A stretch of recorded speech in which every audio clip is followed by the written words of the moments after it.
masih maraknya kasus kekerasan terhadap perempuan. Betul sekali.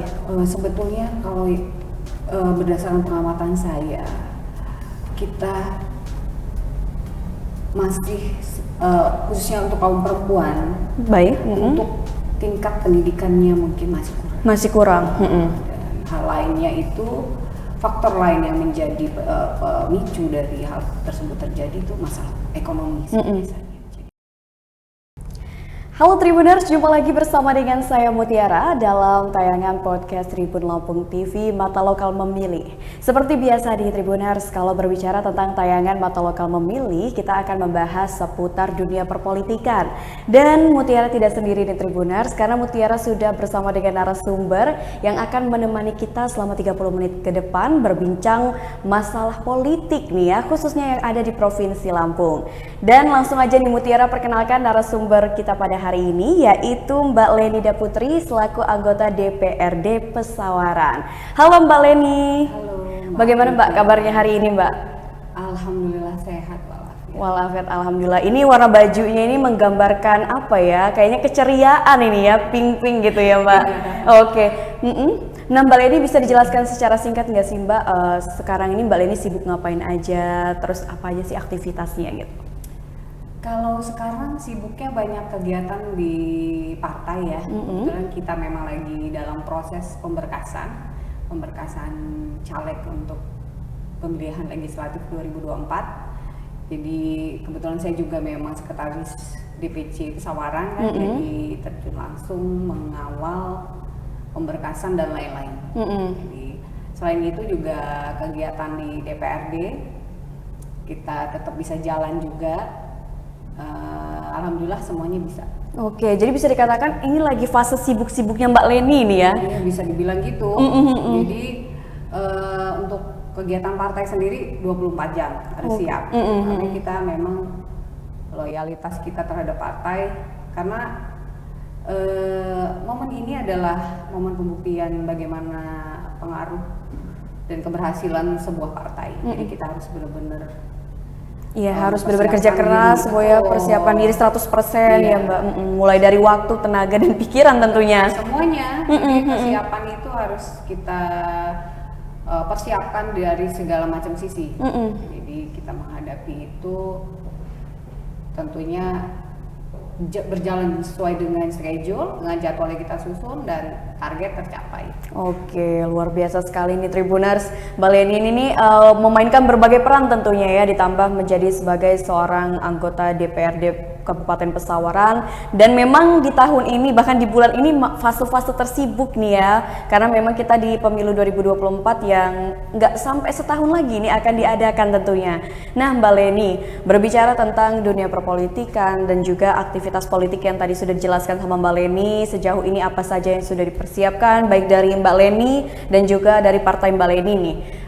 Kita mengulas sedikit nih, kembali menilik nih ya beberapa hal yang viral nih beberapa waktu lalu nih. Ternyata kan ada yang viral ya, dimana ternyata ada seorang konten kreator dan dia ini tiktokers lah ya sebutannya, namanya Bima ya. Nah kasus Bima ini ternyata kan mencuri perhatian tidak hanya bagi masyarakat di Lampung dan bahkan itu sampai ke tingkat internasional, bahkan sampai pemerintah Australia sendiri itu memberikan perhatian nih kepada Bima.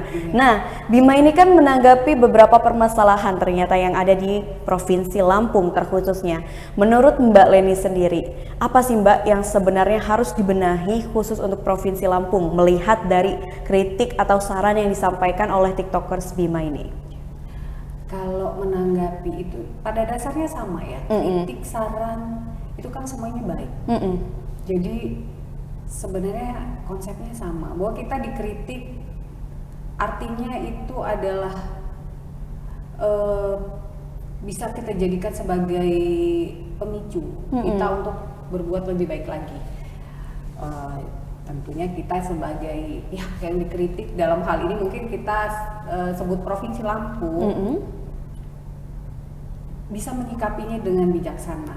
Entah kita sebagai pribadi juga seperti itu kan, pasti kalau kita dikritik ya kita harus menyikapinya dengan bijaksana. Kita mendengarkan, memahami apa yang dijadikan kritik pihak luar.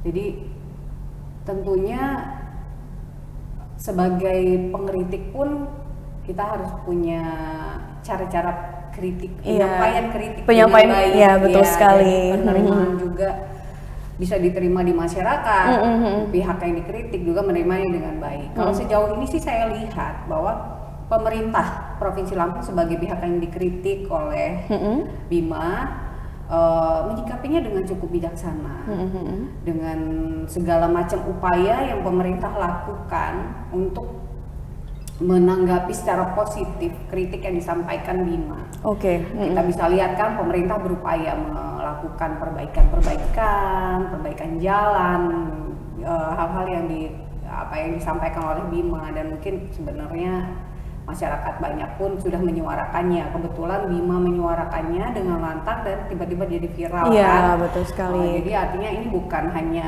keluhan dari seorang Bima aja, tapi ternyata menyampaikan keluhan dari banyak pihak, sebagian besar banyak pihak. Tentunya ini adalah hal yang positif dan kita harus menanggapinya dengan bijaksana. Baik. Nah, Mbak Leni, ini kan memang kata Mbak Leni sendiri, pemerintah Provinsi Lampung tentunya sebagai pihak yang dikritik sudah melakukan istilahnya sikap atau perilaku yang bijak. Nah, terkait dengan hal tersebut nih, sebenarnya menurut Mbak Leni sendiri apa sih yang harus dibenahi di Provinsi Lampung nih? Sebetulnya apa yang disampaikan Bima yang mewakili dari mungkin suara masyarakat, sebagian besar masyarakat Lampung itu ya hal yang sudah menjadi isi yang ingin diharapkan, masalah yang terjadi di masyarakat, yaitu apa yang disampaikan Bima ya seperti infrastruktur yang mungkin bisa dikatakan kurang baik ya sekarang, bahkan mungkin tidak memenuhi standar lah sebenarnya. Cuman kita juga perlu memahami juga di sisi lain, sisi pemerintah provinsi sendiri yang mungkin ada permasalahan yang mereka juga hadapi, masalah pendanaan, anggaran untuk pembangunan sendiri, yang memang sebetulnya masalah infrastruktur ini bukan terjadi saat ini saja. Infrastruktur ini sudah menjadi masalah dari tahun ke tahun. Dari tahun, betul sekali. Jadi ibarat kayak dia itu penyakit nih. Ini penyakit satu ditutup, ini penyakit lain timbul lagi. Gitu. Karena ruas jalan yang kita punya itu kan amat sangat panjang. Betul. Sedangkan anggaran yang kita ada dan kita miliki itu juga terbatas. Nah itu permasalahan itu yang terus-menerus menjadi seperti lingkaran yang tidak berhenti. Lingkaran yang berputar di situ-situ saja seperti itu ya. Jadi mungkin ini bisa kita pahami juga, harus kita sama-sama pahami sebagai masyarakat. Tapi tentunya ini adalah kewajiban dari pemerintah untuk memecahkan masalah ini, menyelesaikan masalah ini, karena ini kewajiban dari negara, kewajiban dari pemerintah untuk memberikan fasilitas yang baik kepada masyarakat. Karena memang sebenarnya berbicara tentang infrastruktur, terutama jalan, ini kan menjadi sesuatu hal yang vital, karena kan istilahnya roda perekonomian, distribusi barang dan sebagainya itu kan terpengaruh nih ya dikarenakan infrastruktur. Nah, Mbak Leni, ini kan ada juga kasus baru beberapa hari lalu, ternyata ada nih warga Pesawaran yang katanya kemarin baru saja melakukan aksi penembakan di kantor MUI Pusat ya, dan ternyata beliau ini pernah mengaku sebagai nabi. Nah, menurut Mbak, bagaimana sih Mbak menanggapinya, dan dari kasus tersebut kira-kira apa yang harus dibenahi selain dari sisi infrastruktur yang ada di Provinsi Lampung? Sebetulnya kejadian Pak Mustofa ya. Iya, betul sekali. Saya ikuti beritanya. Beliau ini kan memang sudah terlihat kejanggalan perilakunya ya. Jadi mungkin ini bisa disebabkan oleh mungkin pemahaman agama yang salah. Iya, betul sekali. Jadi kita sebetulnya sebagai masyarakat sekitar terutama, kita saling mengawasi. Jadi pengawasan kita di dalam lingkungan itu menurut saya sangat kurang. Artinya bisa terjadi sampai sejauh ini. Nah, perlunya kepedulian sosial. Kepedulian sosial di lingkungan masyarakat itu dengan kejadian seperti ini dia tidak akan menjadi hal yang makin meluas ketika masyarakat sekitar peduli, mengawasi dan segera melaporkan kepada pihak pemerintah setempat. Jadi pemerintah bisa mengambil tindakan yang lebih cepat, tidak akhirnya makin meluas akibatnya. Ini yang satu hal yang amat disayangkan. Mungkin bisa dibilang kita juga harus meningkatkan pengawasan, baik dengan tetangga mungkin, dengan bagian dari mungkin saudara kita atau pihak pemerintah desa mungkin juga perlu dilibatkan. Ya, mereka juga perlu lebih meningkatkan pengawasan terhadap masyarakatnya. Jadi kita ada sistem yang saling mengawasi di dalam lingkungan terkecil. Dari yang paling kecil sampai yang terbesar. Jadi baik-baik. Hal itu nggak terus berkembang sampai akhirnya menimbulkan masalah yang lebih besar lagi. Iya, betul sekali. Artinya kita di sini bisa mengambil pelajaran dari kejadian Bapak Mustafa ini, bahwa kita perlu lagi saling meningkatkan pengawasan di dalam skup kecil kita di desa. Iya, terutama karena paham radikal ini memang sangat berbahaya tentunya ya bagi keutuhan negara Republik Indonesia. Nah, tadi kita sudah mengulik beberapa kasus yang memang viral belakangan ini ya, sudah berbicara tentang bagaimana tanggapan dari Mbak Leni sendiri di Tribuners sebagai seorang anggota DPRD tentunya di Kabupaten Pesawaran. Dan Mbak Leni, kan seperti kita ketahui, Mbak Leni ini kan sebagai wakil rakyat dan juga perempuan gitu kan, wakil rakyat perempuan. Nah, sedangkan kita tahu nih di Lampung ini sebenarnya bisa dikatakan krisis kasus yang korbannya adalah seorang perempuan. Menurut Mbak Leni, sebenarnya apa sih Mbak yang mendasari adanya kasus-kasus tersebut bahkan dialami dan korbannya adalah seorang perempuan, Mbak? Masih maraknya kasus kekerasan terhadap perempuan. Betul sekali. Sebetulnya kalau berdasarkan pengamatan saya, kita masih khususnya untuk kaum perempuan, untuk tingkat pendidikannya mungkin masih kurang. Dan hal lainnya itu, faktor lain yang menjadi pemicu dari hal tersebut terjadi itu masalah ekonomi biasanya. Jadi ada keterbatasan juga, sehingga ada rasa ketakutan di perempuan itu sendiri untuk mengambil sikap, sehingga memberikan keleluasaan untuk kejahatan itu terus terjadi pada dirinya. Dan hal yang ketiga itu adalah pengetahuan tentang undang-undang. Jadi banyak perempuan kita terutama di pedesaan itu tidak memahami bahwa negara melindungi mereka. Jadi ada undang-undang yang mengatur itu dan undang-undang yang mengatur hak perempuan. Nah, itu mungkin itu 3 hal. 3 hal. Pertama itu pendidikan, kedua faktor ekonomi, ketiga memang faktor pengetahuan terkait kurangnya pengetahuan undang-undang yang melindungi hak-hak dari seorang perempuan. Nah, berbicara dari 3 penyebab tersebut, hal yang mendasari kenapa sih kasus-kasus yang saat ini menjadikan korbannya adalah perempuan itu banyak atau marak nih Tribuners? Menurut Mbak Leni sendiri Mbak, kira-kira apa yang harus dijadikan sebenarnya solusi yang paling tepat untuk mengatasi 3 masalah tersebut Mbak? Yang paling utama yang mungkin kalau faktor ekonomi tentunya dari internal kehidupan perempuan itu sendiri ya. Baik. Yang paling mendasar tentunya adalah tingkat pengetahuan. Tingkat pengetahuan sumber daya manusianya sendiri harus ditingkatkan. Jadi image selama ini kan masih kita tidak bisa memungkiri ya bahwa gender itu masih ada pembedaan betul itu sekali, masih ada di masyarakat, bahwa jadi subordinary gender lah ya, perempuan itu tetap di bawah laki-laki. Prioritas tetap laki-laki dalam segala bidang. Nah itu masih terjadi. Nah itu yang perlu kita benahi, dengan tentunya perempuan-perempuan kita ini harus punya pendidikan yang tinggi, pendidikan yang baik. Setidaknya dia punya bekal bahwa apa sih langkah yang bisa dia ambil, apa sih sikap bagaimana yang bisa dia ambil. Jadi dia tidak terus terbawa dan berada dalam posisi yang merugikan gitu. Oke, jadi tidak terus mengikuti arus lah bisa dikatakan segitu. Jadi punya pendirian yang kuat bahwasannya saya memiliki hak A, B, C seperti itu. Tahu hak. Nah, kalau di Kabupaten Pesawaran sendiri Mbak, apa sih Mbak yang Mbak lakukan atau mungkin ada program kerja yang memang khusus gitu untuk meningkatkan kualitas dari sumber daya terutama bagi para perempuan nih Mbak?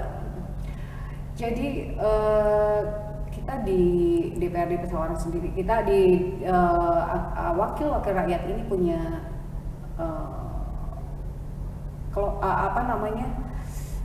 organisasi sendiri. Oke, Jadi kita ada ada organisasi khusus untuk perempuan politik. Jadi kami para wakil rakyat perempuan punya organisasi sendiri dan melalui organisasi itu kita melakukan sosialisasi pendidikan politik secara sederhana lah ya di masyarakat. Dasar ya. Betul.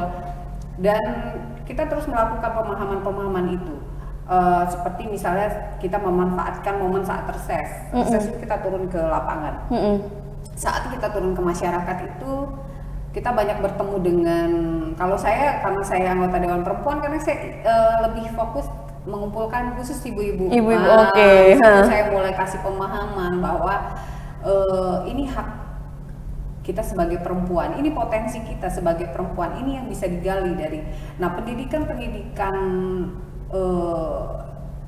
bisa dibilang pendidikan politik seperti itu kita bisa sampaikan melalui kegiatan-kegiatan DPRD seperti itu. Selain dari memang organisasi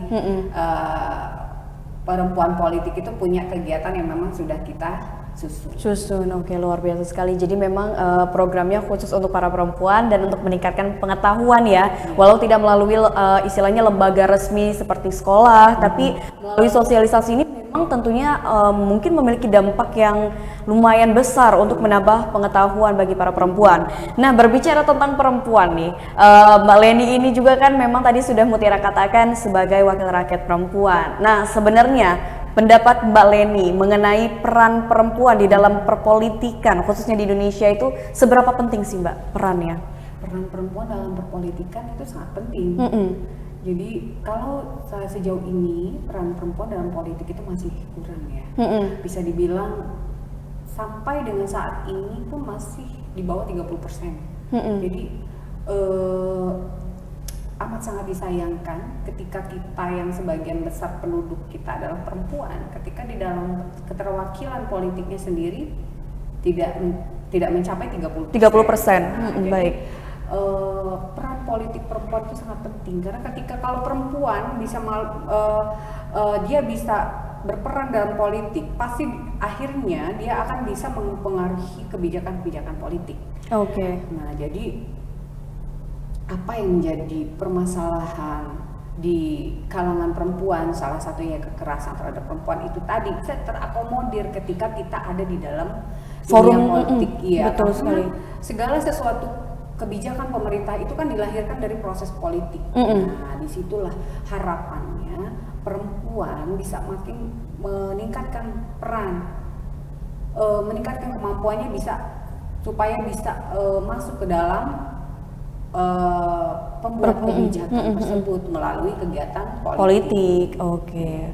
Jadi memang dengan adanya perempuan di dalam dunia perpolitikan tentunya akan membantu juga ini untuk menghadapi permasalahan-permasalahan yang dirasakan oleh kalangan wanita. Karena betul kata Mbak Leni Tribuners bahwasannya memang nggak ada yang lebih paham permasalahan perempuan kecuali perempuan itu sendiri. Iya, jadi memang sudut pandang dari perempuan ini penting ya untuk menentukan kebijakan bagi perempuan, terutama di dunia perpolitikan ya. Nah, luar biasa. Nah, terkait perempuan ya di dunia politik, kalau Mbak Leni sendiri melihat menurut Mbak Leni nih, analisis peluang perempuan di pemilihan legislatif tahun 2024 mendatang ini seperti apa, Mbak? Kalau yang saya amati dalam proses, kita kan lagi dalam proses betul sekali. Pemilihan legislatif 2024. Sepertinya belum terlalu jauh dari 2019. Oke. Jadi harapan kita itu kayaknya belum bisa terwujud deh di tahun 2024 ini. Bahwasannya keterwakilan perempuan di dalam politik belum maksimal. Oke. Sampai dengan saat ini. Jadi yang saya amati artinya bahwa kita masih dalam proses untuk terus mengajak, meningkatkan lagi kemampuan Partisipasi. partisipasi perempuan kita. Oke. Nah, berarti kan memang sampai saat ini dan juga balik lagi ke pemilu 2019, partisipasi perempuan di perpolitikan ini ternyata masih kurang dari 30% ya bahkan. Seperti itu bisa dikatakan. Dan ini Mbak Leni, berarti kan bisa dikatakan memang peluangnya itu masih apa ya? Masih tipis gitu harapannya ya gitu ya. Terkait dengan partisipasi perempuan di pemilihan umum atau pemilu 2024 khususnya mendatang. Nah, terkait dengan hal tersebut, apa sih yang membuat keterwakilan perempuan dalam pemilu itu sebenarnya sedikit memperoleh suara gitu? Kalau Mbak Leni sendiri seperti apa menanggapinya itu, Mbak? Sebenarnya itu tadi anggapan di masyarakat itu masalah gender itu masih jadi subordinary gender itu masih tetap dengan pola seperti yang lama. Jadi prioritas, terutama prioritas kegiatan politik, misalnya partai politik atau kegiatan kecil politikan di desa itu keterlibatan perempuannya masih sedikit. Nah, di situ perempuan kita ini masih kurang dilibatkan karena masih ada mindset bahwa mindset pola pikir dari gender itu laki-laki lebih prioritas. Nah, jadi perempuan bisa mendapatkan pendidikan politik secara sederhana, secara mudah itu dari kegiatan-kegiatan politikan di dunianya yang cukup kecil itu, dari RT, RW, desa, misalnya dilibatkan dalam proses politik di desa, dia mungkin masuk dalam BPD desa, atau segala macam seperti itu, atau dia masuk dalam anggota dari organisasi, anggota dari partai politik, sebuah partai politik. Jadi perempuan kita bisa belajar dari situ bagaimana perpolitikan itu, bagaimana dia bisa mempengaruhi kebijakan pemerintah dalam dengan cara masuk ke dalam dunia politik. Nah, kemampuan seperti itu yang kurang diasah, masih kurang diasah. Jadi mungkin salah satu solusi yang bisa dilakukan adalah sebenarnya melibatkan perempuan di banyak hal atau politik, baik itu di desa atau di partai-partai politik. Jadi memang harus dilibatkan secara langsung ya, karena memang secara teori kita beri mereka pengetahuan, tapi kalau tidak ada praktik langsungnya tidak dipraktekkan. Jadi realisasinya ketika kita mau masuk ke dalam menjadi bagian dari proses pengambilan kebijakan melalui politik, kita harus ada di dunia politik. Nah, dunia politik yang paling kecil ya kita masuk ke partai politik, ikut serta dalam partai politik sehingga kita bisa menjadi suara kita didengar. Akhirnya suara kita didengar dan bisa berpengaruh terhadap kebijakan pemerintah yang ada di lingkungan. Nah, ini kan tadi Mbak Leni berbicara tentang pola pikir di masyarakat yang memang masih menganggap bahwasannya gender laki-laki itu masih di atas perempuan. Nah, sebenarnya apa yang bisa dilakukan untuk mengatasi pola pikir yang seperti ini di masyarakat ini, Mbak? Nah, itu yang perlu kita pelan-pelan. Kita juga harus dari perempuannya sendiri. Jadi show up bisa dikatakan seperti itu. Dia mesti show up bahwa dia punya kemampuan, dia punya kapabilitas untuk melakukan itu. Nah, perempuannya sendiri. Nah, itu kita lakukan sosialisasi, kita yakin, kita libatkan. Nah, terasahlah nanti kemampuannya untuk hal yang kesana. Jadi memang mengubah pola pikir itu memang sulit sebenarnya dan harus prosesnya perlahan. Tapi harus terus dilakukan. Iya, betul sekali, dengan pembuktian ya. Karena memang hal yang paling bisa merubah itu biasanya dengan pembuktian secara langsung. Nah, Mbak Leni, menurut Mbak Leni, sebenarnya apa sih permasalahan yang paling krusial yang saat ini nih dirasakan oleh para perempuan, khususnya di Lampung deh gitu? Apa, Mbak? Kaitannya dengan keterlibatan dalam dunia politik. Kalau sebenarnya perempuan itu permasalahannya pada dasarnya sama, karena perempuan itu punya peran yang banyak. Peran yang banyak, dia harus melakukan, menjalankan kewajiban itu semua harus bisa dijalani. Karena perempuan sendiri punya kewajiban di rumah sebagai istri, sebagai ibu, sebagai juga mungkin dia juga kalau dia sebagai anak, Di luar itu dia punya kewajiban di luar sebagai mungkin dia anggota partai politik, anggota legislatif. Nah, dua-duanya ini kan harus berjalan semua. Nah, bagaimana dia bisa menjalani kedua tanggung jawab ini berimbang dan selesai semua sesuai dengan tujuannya. Nah, yang jadi tantangan adalah bagaimana dia bisa mengatur itu semua. Manajemen waktunya. Manajemen waktunya seperti apa? Bagaimana dia bisa menciptakan support system di dalam kehidupannya supaya ini bisa jalan semua nih. Nah, itu yang jadi permasalahan krusial ketika perempuan mau dilibatkan di banyak hal di luar kegiatan dia di rumah. Sebenarnya nggak di politik aja, di luar rumahnya pun dia menjalani usahanya atau apa. Ini karena dia perempuan ini punya peranan yang besar sebenarnya. Jadi dua peran di rumah dan di luar rumah ini dia harus bisa mengimbangkannya. Mungkin tidak hanya ketika dia bekerja di perpolitikan, tapi juga ketika dia masih kerja biasa. Memang antara di rumah dan juga di luar rumah ini dua hal yang luar biasa, perannya sangat sulit mungkin ya. Nah, kalau Mbak Leni sendiri sejauh ini nih Mbak, menemukan kesulitan nggak Mbak ketika harus menjalankan kedua peran tadi? Kalau menemukan kesulitan pasti dong. Apa itu?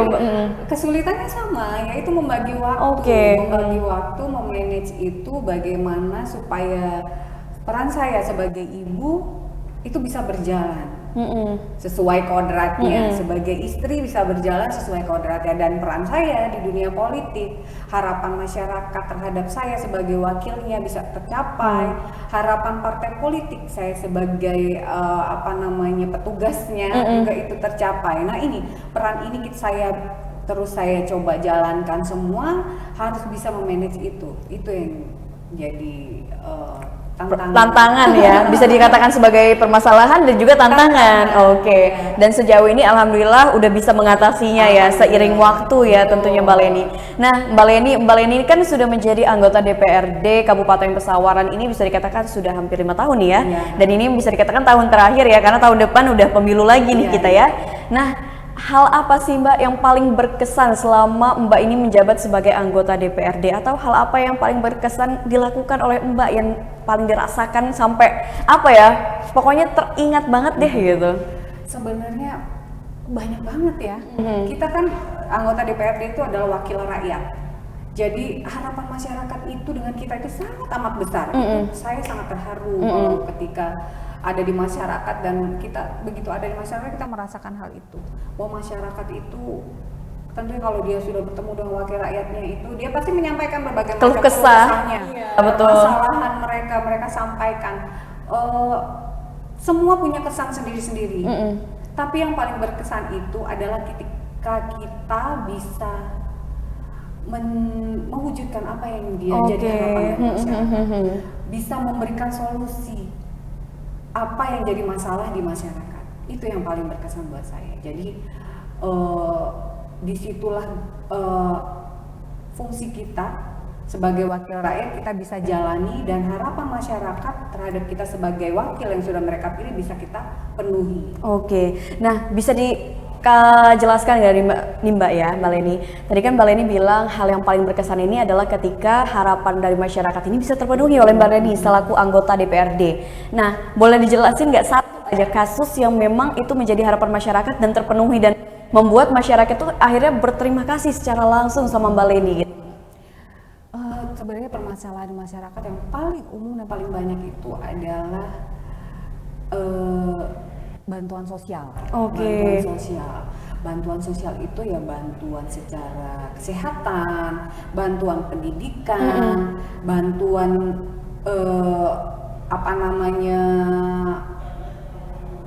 ekonomi ya, bantuan biaya pendidikan, bantuan ekonomi, bantuan pemerintah. Yang jadi permasalahan di masyarakat itu adalah menjadi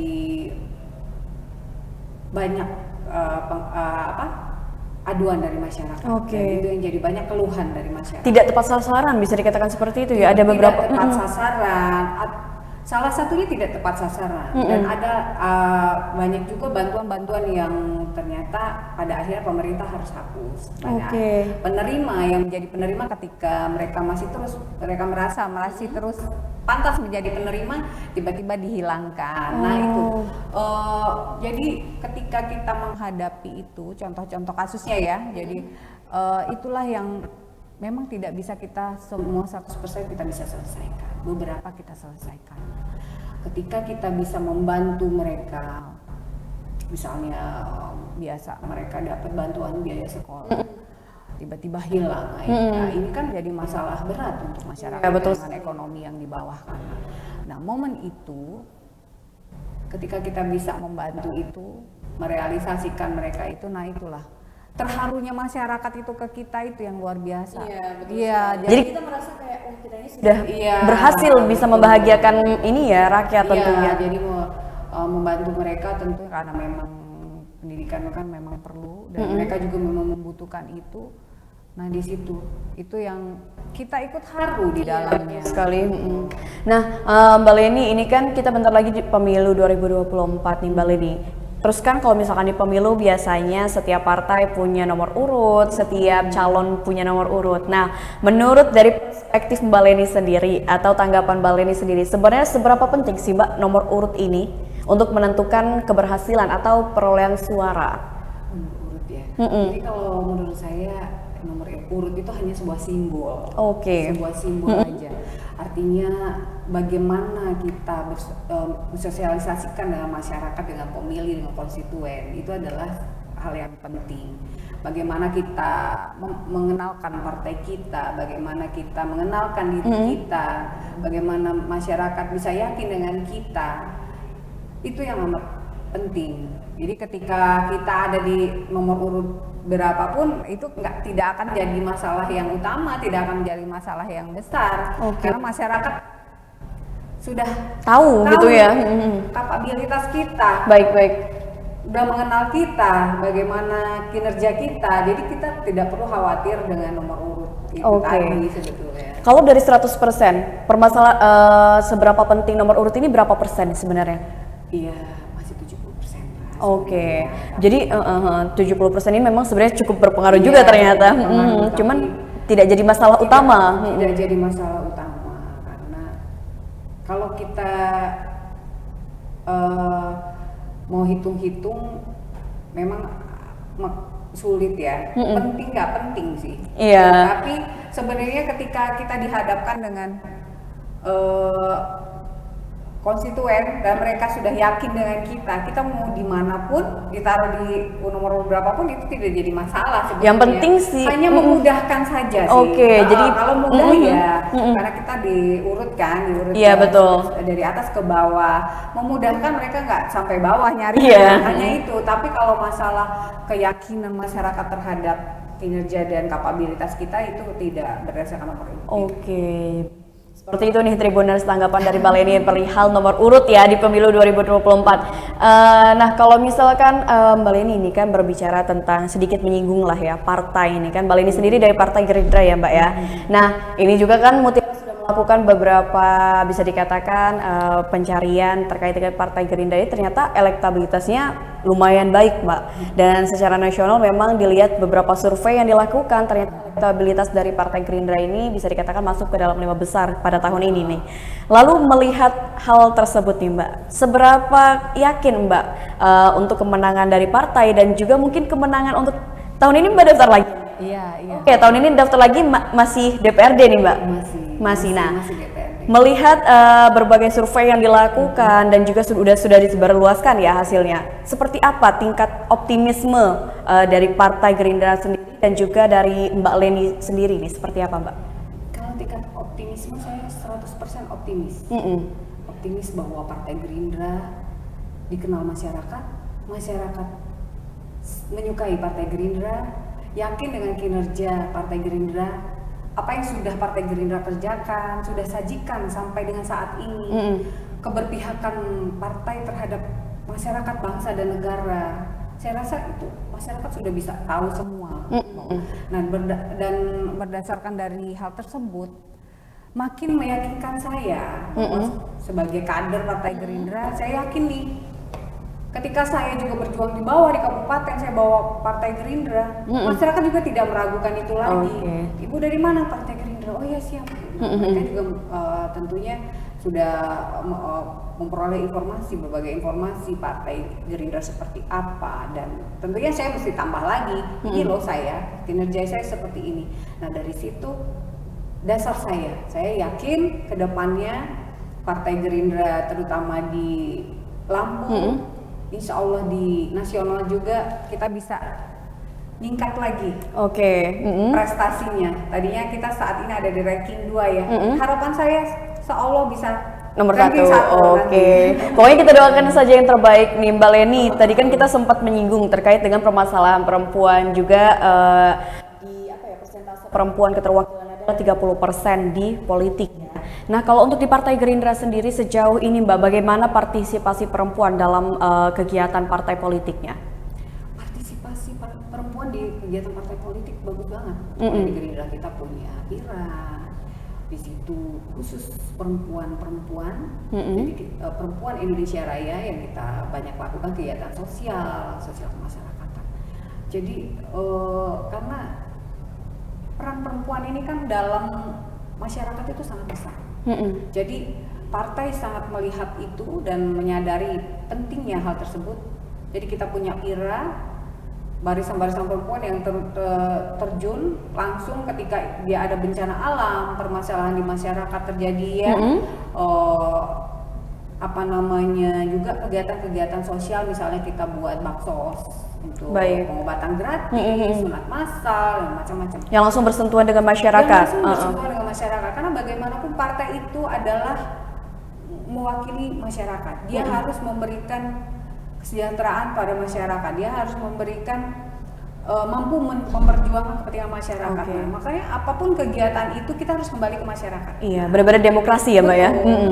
Oke, tadi kan sudah dikatakan memang sejauh ini Partai Gerindra sendiri, Partai Mbak Leni ini bahwasannya memang keterwakilan atau partisipasi perempuan dalam aktivitas di partai sudah sangat dilibatkan nih Mbak. Nah, boleh tahu nggak Mbak, kenapa sih Mbak Leni akhirnya memutuskan untuk masuk ke Partai Gerindra? Kenapa tidak ke partai yang lainnya? Apakah sosok seorang Bapak Prabowo ini memberikan pengaruh yang luar biasa akhirnya untuk Mbak Leni memutuskan, oh saya masuk ke partai ini gitu? Betul itu yang dikatakan Mbak Mutiara. Jadi alasan utama saya bergabung dengan Partai Gerindra, saya melihat sosok Pak Prabowo. Beliau jadi walaupun bukan mentor saya langsung, tapi saya banyak belajar dari apa yang beliau lakukan. Bagaimana dia terus berjuang memperjuangkan kedaulatan negara, kesejahteraan masyarakat melalui politik, tentunya melalui Gerindra. Ketulusannya, kepeduliannya, bagaimana dia mengelola kepercayaan masyarakat itu. Bagaimana dia menghadapi segala macam mungkin berita buruk dari luar yang menyerang, bagaimana dia menghadapi melihat sudut kehidupan kenegaraan kita yang sudah dapat ancaman perpecahan, sikap-sikap beliau, itu yang saya teladani. Jadi memang faktor utama saya bergabung di Gerindra ya, saya melihat sosok Pak Prabowo. Dan menariknya lagi ada nih ya di salah satu akun sosial media yang menampilkan sosok beliau juga dan mengatakan bahwasannya walaupun kan di tahun pemilu ini katanya tahun panas ya, bisa dikatakan seperti itu, di mana rentan akan perpecahan, tapi beliau sendiri itu mengungkapkan bahwasannya beliau sebagai orang yang mencalonkan diri itu legowo aja gitu kan, santai saja. Jadi dia berharap bahwasannya orang-orang di sekitarnya ini tidak ricuh gitu ya, tidak terjadi perpecahan. Nah, apa harapan Mbak Leni nih sebagai salah satu bisa dikatakan anggota dari Partai Gerindra yang memang masuk ke Partai Gerindra dikarenakan sosok Bapak Prabowo? Apa harapannya untuk Pak Prabowo sendiri deh dari Mbak Leni? Harapan untuk Bapak, harapan saya untuk Pak Prabowo tentunya tidak pernah lelah, tidak pernah lelah memperjuangkan kepentingan masyarakat, bangsa dan negara. Beliau senantiasa sehat, karena kita amat sangat butuh sosok pemimpin seperti Pak Prabowo. Bagaimana ketulusannya menjaga kedaulatan negara, mewujudkan kesejahteraan masyarakat. Bagaimana dia terus berjuang menjaga persatuan dan kesatuan bangsa. Kita bisa lihat dari aktualisasi yang beliau, sikap-sikap yang beliau tunjukkan. Harapan saya Bapak senantiasa tidak pernah lelah, tidak pernah pantang menyerah, terus berjuang memberi contoh yang baik kepada kami, para kadernya, kepada seluruh bangsa negara Indonesia. Oke, baik. Nah, ada sedikit yang membuat penasaran. Dari tadi kan kita bertanya sama Mbak Leni ini terkait dengan permasalahan di partai, permasalahan peran perempuan di perpolitikan, gitu kan. Sebenarnya ada yang saya ingin ulik nih Mbak Leni, apa sih yang mendasari Mbak Leni akhirnya ingin terjun ke politik gitu? Padahal kan tadi sudah dijelaskan, sebenarnya memang seorang perempuan ini punya banyak peran nih, terutama di rumah. Tapi kenapa Mbak Leni memutuskan akhirnya saya siap untuk terjun di perpolitikan gitu? Saya melihat politik itu menarik ya. Jadi menarik, kita bisa punya peran besar, punya peran besar di masyarakat melalui politik. Jadi kalau saya nggak ada di politik, suara saya mungkin nggak akan terlalu terdengar. Baik. Jadi konsep saya mungkin nggak akan banyak diperhatikan orang, tapi ketika kita ada di dunia politik, kita akan didengar, kita akan dilihat. Tentunya dengan tujuan-tujuan baik untuk masyarakat. Nah, dasarnya dari situlah saya melihat kalau saya ingin punya peran besar di dalam masyarakat, tentu saya harus ada di dunia yang bisa mempengaruhi kebijakan dari pemerintah yang berakibat langsung kepada masyarakat. Nah, melalui politik inilah saya punya jalan yang sangat cepat ya, jalan pintas untuk bisa ada di dalam skop itu. Nah, jadi makanya ini adalah ketika kita ada di luar politik, tidak ada di dalam pembuat kebijakan, ya kita nggak akan terlalu ada pengaruh. Makanya saya memutuskan, saya harus ada di politik untuk bisa memberi banyak warna, memberi banyak pengaruh baik ke dalam keputusan kebijakan pemerintah untuk masyarakat. Baik. Nah, ini kan Mbak Leni tahun 2019 sudah terpilih menjadi anggota DPRD dan tahun depan akan mencalonkan kembali menjadi anggota DPRD. Kenapa Mbak masih berada di anggota DPRD, keinginannya gitu? Kenapa nggak beralih ke yang lain? Lebih tinggi lagi gitu. Mungkin lebih tinggi lagi nih jenjangnya. Kenapa itu Mbak? Kalau untuk saat ini saya merasa PR saya masih banyak. Jadi banyak hal yang masih harus saya selesaikan. Permasalahan di kabupaten sendiri itu masih krusial dan masih banyak sekali. Jadi saya masih merasa banyak hal yang sebenarnya masih bisa saya lakukan di daerah saya sendiri. Jadi salah satunya apa itu Mbak kalau boleh tahu? Infrastruktur. Infrastruktur, terus kesejahteraan masyarakat. Di situ itu dua hal itu yang pengaruh besar yang jadi fokus perhatian saya. Apalagi nih ya, kita tahu Kabupaten Pesawaran ini punya daerah pesisir nih, banyak ya kan, ada lokasi pantai yang luar biasa, wisata luar biasa. Tapi ternyata menurut survei nih ya, Mbak Mutiara pernah membaca beberapa survei, ternyata memang orang-orang yang di daerah pesisir ini pendidikannya sebenarnya agak terbedakan gitu ya, karena kan akses ya Mbak ya. Nah mungkin ada solusi atau kegiatan yang akan dilakukan, program kerja yang akan dilakukan ke depannya untuk meningkatkan kualitas pendidikan terutama bagi masyarakat pesisir nih Mbak? Iya, memang sebelumnya daerah-daerah pantai kita memang kan terbatas. Betul. Aksesnya jauh, sehingga dia keterbatasan untuk memperoleh pendidikan yang baik itu sangat terbatas ya. Jadi insya Allah di tahun depan pemerintah sudah membuat rencana yang luar biasa ya untuk Lampung, terutama memberi imbas ke Kabupaten Pesawaran. Kalau kita pernah dengar mungkin kawasan pariwisata akan dikembangkan di daerah pesisir Pesawaran, nah itu sudah mulai dilakukan. Nah, dengan adanya pengembangan daerah-daerah pariwisata mulai ke daerah Pesawaran, tentunya akan berimbas nih ke masyarakat sekitar, dan dari aksesnya tentunya akan juga berimbas, akan lebih baik. Begitu juga dengan perekonomian masyarakat, itu akan terangkat dengan adanya lokasi-lokasi wisata yang makin dikembangkan oleh pemerintah. Nah, dengan harapan itu Insya Allah semua masalah-masalah yang terjadi di pesisir yang selama ini kita anggap dia lebih tertinggal, lebih kurang perhatian, kedepannya ini insya Allah dengan bekerja sama antara pemerintah pusat, pemerintah provinsi, dan pemerintah daerah itu akan teratasi. Iya betul sekali, karena memang Mutiara juga 3 tahun yang lalu sempat menjadi relawan untuk mengajar di salah satu pulau yang ada di Pesawaran. Jadi melihat kondisi pendidikan di sana, wah. Legundi. Oh, bukan Tegal Mas, cuman yang bukan wisatanya. Di situ kebetulan Mutiara lihat ternyata wah ini pendidikan memang perlu menjadi konsen, dan mereka cerita sendiri masyarakatnya katanya kalau misalkan lagi pasang gurunya nggak bisa datang, jadi mereka tidak bersekolah. Terus juga wah memang ternyata itu menjadi salah satu permasalahan ya Mbak Leni ya. Dan harapan saya adalah semoga nanti Mbak Leni bisa nanti terpilih lagi, dan memang kalau misalkan terpilih bisa menunaikan segala harapan dari masyarakat yang ada di Kabupaten Pesawaran. Nah terakhir nih Mbak Leni, sebelum kita penutupan ya, kayaknya podcast kita ini mengalir banget nih ya. Berjalan sudah lama ternyata tidak kerasa. Untuk menutup kita ini ada pertanyaan terkait dengan katanya pemilu 2024 ini kan akan dilakukan secara tertutup nih katanya, isu-isu yang beredar gitu. Tanggapan Mbak Leni sendiri seperti apa Mbak jika memang nanti pemilu ini akan dilakukan secara tertutup?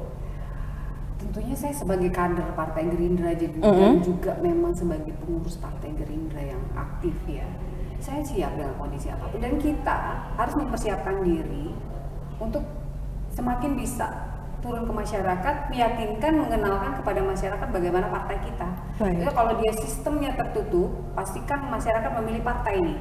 Nah, itu jadi target utama kita. Kita harus bisa semakin mengenalkan Partai Gerindra di masyarakat, meyakinkan masyarakat bahwa kinerja partai adalah sesuai dengan harapan masyarakat. Partai Gerindra adalah partai yang diharapkan masyarakat. Ini tugas kami tentunya sebagai kader, makin memaksimalkan kinerja untuk mengenalkan dan mensosialisasikan Partai Gerindra di masyarakat. Oke, untuk closing nih Mbak, bisa sampaikan pesan Mbak Leni kepada masyarakat khususnya di Provinsi Lampung dan juga Kabupaten Pesawaran, bagaimana cara menyikapi pemilu 2024 yang akan datang? Tetap jaga persatuan, walaupun ada perbedaan, Indonesia itu tetap satu. Persatuan dan kesatuan itu tetap utama. Oke, wah mantap sekali. Pokoknya padat, singkat, tapi jelas ngena ya. Luar biasa sekali nih Tribuners, obrolan Mutiara di Mata Lokal Memilih bersama dengan Mbak Leni ya. Mbak Leni ini merupakan anggota DPRD Pesawaran yang tahun depan di pemilu 2024 mendatang beliau ini akan mencalonkan diri kembali ya. Pokoknya kita doakan sukses selalu untuk karirnya Mbak Leni, dan pokoknya lancar terus ya Mbak. Amin, amin. Baik, Tribuners, mungkin itu saja nih obrolan Mutiara dengan Mbak Leni Daputri selaku anggota DPRD Kabupaten Pesawaran. Terima kasih banyak Mbak atas waktunya, sudah mau berbagi pengalaman, pengetahuannya juga kepada Tribuners di rumah, dan semoga Tribuners di rumah yang menonton tayangan Mata Lokal Memilih ini mendapatkan insight yang luar biasa yang akan menentukan sikap di pemilu 2024 mendatang. Saya Mutiara, mohon pamit undur diri dan sampai jumpa di tayangan Mata Lokal Memilih berikutnya.